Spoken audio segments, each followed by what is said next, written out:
Bonjour et bienvenue, mon nom est Tina. Si ces mots vous parviennent aujourd'hui, c'est peut-être simplement que vous êtes exactement là où vous devez être pour les entendre.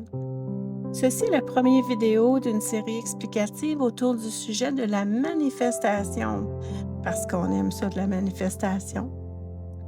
Qu'est-ce que c'est la manifestation et ce que ce n'est pas? L'objectif, c'est de casser les mythes et gagner la confiance. Et si je vous disais que la manifestation n'est ni magique, ni réservée à une élite de personnes dites spirituelles, ni une simple question de chance ou destin, et surtout qu'elle n'a absolument rien à voir avec le fait de faire semblant que tout va bien, de sourire quand on ne va pas, ou de se forcer à être positif alors qu'à l'intérieur, tout résiste.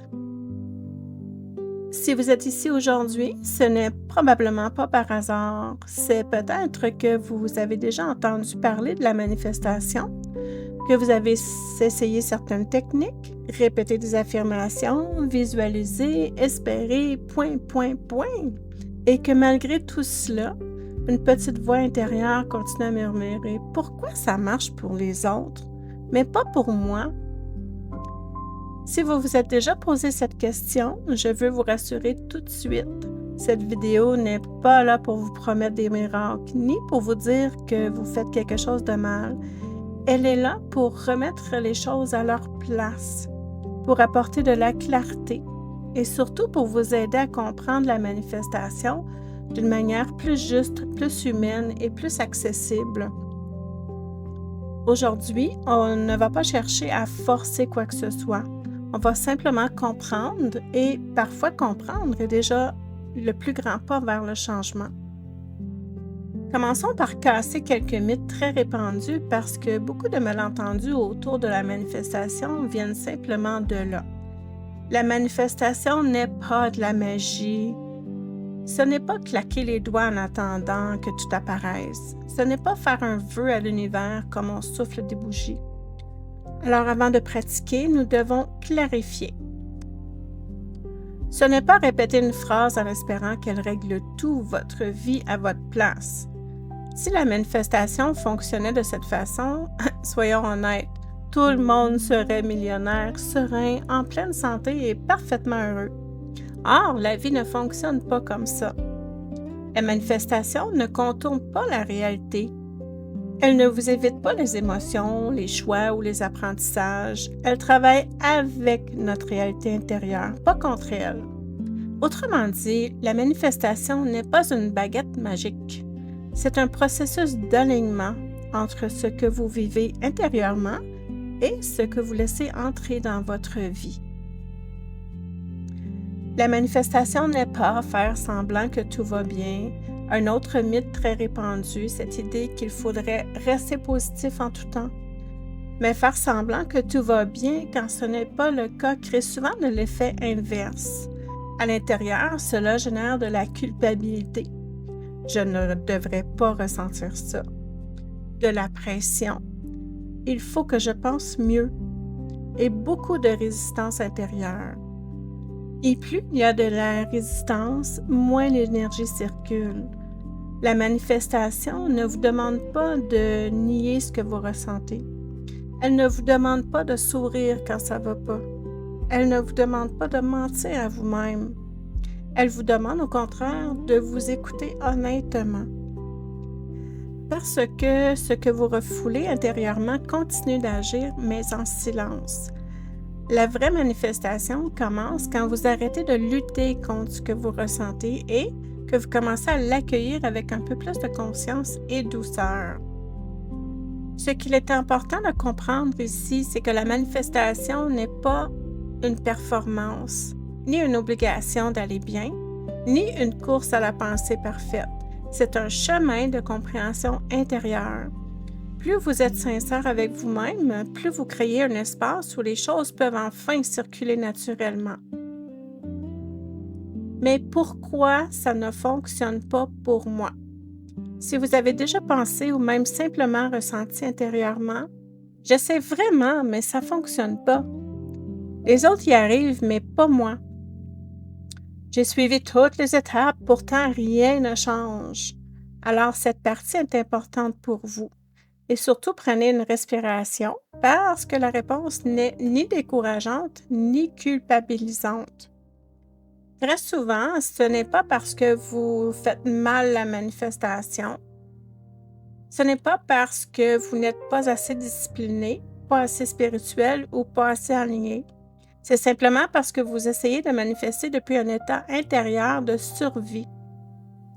Un état fait de stress ou de peur ou d'impression de manquer, de pauvreté, de la tension constante ou un besoin de contrôler. Et ça, on vous l'explique rarement.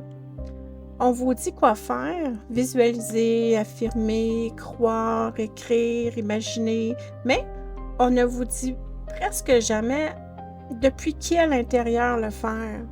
Or, la manifestation ne répond pas à ce que vous faites, elle répond à ce que vous ressentez profondément. Si pendant que vous visualisez, une partie de vous pense « j'en ai besoin pour aller mieux » ou « il faut que ça marche, sinon je suis foutu », alors même avec les meilleures intentions du monde, le message envoyé est celui-ci. Je suis en manque, je suis inquiet, je ne me sens pas en sécurité et l'univers ne corrige pas cet état. Il le reflète. Ce qui est important de comprendre, et c'est un point clé, c'est que la manifestation ne punit pas. Elle ne dit pas « tu n'as pas encore fait tes devoirs ». Elle répond simplement de façon cohérente à votre état intérieur du moment. Donc, si vous êtes en tension, en attente, en lutte intérieure, ce n'est pas que ça ne marche pas pour vous, c'est que votre système est encore en mode protection. Et c'est normal. Beaucoup de personnes ont découvert la manifestation après avoir vécu de l'instabilité, des déceptions, un sentiment de manque ou une fatigue émotionnelle. Essayer de manifester dans cet état, c'est un peu comme vouloir accueillir quelque chose de nouveau quand tout votre être est occupé à survivre. La bonne nouvelle est ceci. Il n'y a rien à forcer, il n'y a rien à réparer. Il y a juste un état d'intérieur à comprendre, à adoucir et progressivement à transformer. Et c'est exactement ce que nous allons explorer ensemble dans la suite de cette série. Ce qu'est vraiment la manifestation. La manifestation n'est pas une technique, ce n'est pas un exercice mental, ce n'est pas une formule secrète à répéter correctement. La manifestation est avant tout un alignement intérieur. Souvent, elle commence lorsque quelque chose change à l'intérieur de vous, souvent de manière très subtile. Quand votre corps se sent plus en sécurité, quand votre esprit lâche légèrement le contrôle, quand votre système intérieur cesse progressivement d'être en mode survie. La manifestation n'est donc pas la vie qui répond à vos demandes conscientes, mais la vie qui répond à votre état intérieur global. Elle ne répond pas à vos mots, à vos listes écrites, à vos désirs mentaux.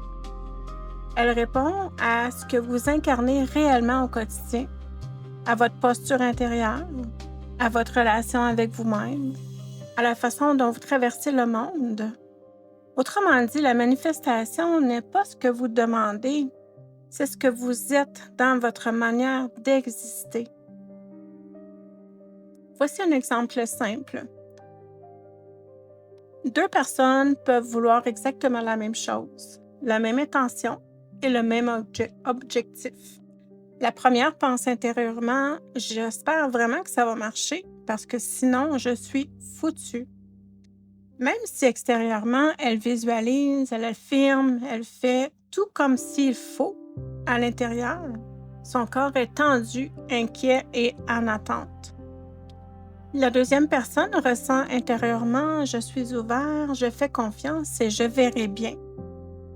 Elle ne sait pas comment les choses vont se placer, mais elle se sent un peu plus calme, plus stable, moins en lutte. L'intention est la même, mais l'état d'intérieur est complètement différent. répond toujours à l'état intérieur, pas au désir. Si vous avez l'impression que la manifestation vous a déjà déçu, ce n'est pas parce que vous n'êtes pas capable. Ce n'est pas parce que vous êtes bloqué, ni parce que vous faites quelque chose de mal. C'est très souvent parce qu'on vous a simplement expliqué quoi faire, sans jamais vous expliquer comment vous sentir pendant que vous le faites. La manifestation ne vous demande pas d'être parfait. Elle ne vous demande pas de vibrer haut en permanence. Elle ne vous demande pas d'aller bien tous les jours. Elle vous demande simplement un déplacement intérieur doux et progressif. Un passage lent de la tension vers un peu plus de relâchement, de la peur vers un peu plus de sécurité, du contrôle vers un peu plus de confiance. Et ce déplacement, ça s'apprend. Cela se pratique avec patience, avec douceur et sans se juger. Dans les prochaines vidéos, nous irons beaucoup plus loin ensemble. Nous parlerons du subconscient, du mode survie, du rôle du corps, des émotions et ce qui bloque réellement l'abondance, bien au-delà des techniques. Mais pour aujourd'hui, retenez ceci. Si la manifestation ne vous a jamais fonctionné, jusque-là, ce n'est pas un échec. C'est simplement une invitation à comprendre plus profondément ce qui se passe à l'intérieur de vous. Et si vous êtes ici aujourd'hui, c'est que vous êtes exactement au bon endroit pour commencer ce chemin. La manifestation n'est pas une promesse magique, c'est une relation consciente avec votre monde intérieur.